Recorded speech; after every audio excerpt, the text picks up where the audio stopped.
Buonasera e ben ritrovati con il TG Flash di New Sicilia, di seguito i titoli più importanti del pomeriggio.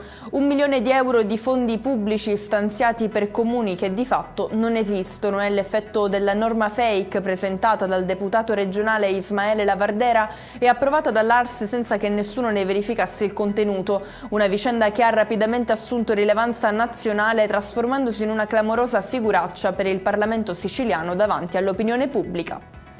La cronaca: ci sarebbe un'esecuzione dietro l'omicidio dell'allevatore ucciso ieri a Partinico, in provincia di Palermo. La vittima, Vito La Puma, 73 anni, è stato colpito con 3 colpi di arma da fuoco. L'ipotesi più plausibile è che proprio nelle campagne in cui è stato ritrovato privo di vita avesse un appuntamento col suo carnefice.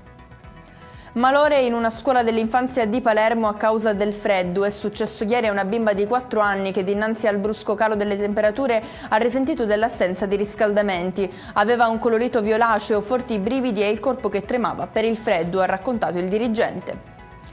Oltre 340 milioni di investimenti strutturali destinati all'aeroporto di Catania per il periodo 2024-2027, a stabilirlo l'accordo firmato tra l'ENAC e la SAC.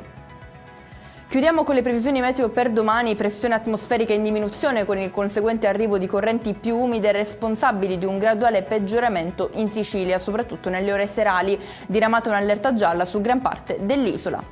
E con questo è tutto, prossimo appuntamento domani alle 13:30, grazie per averci seguito, buon proseguimento di serata.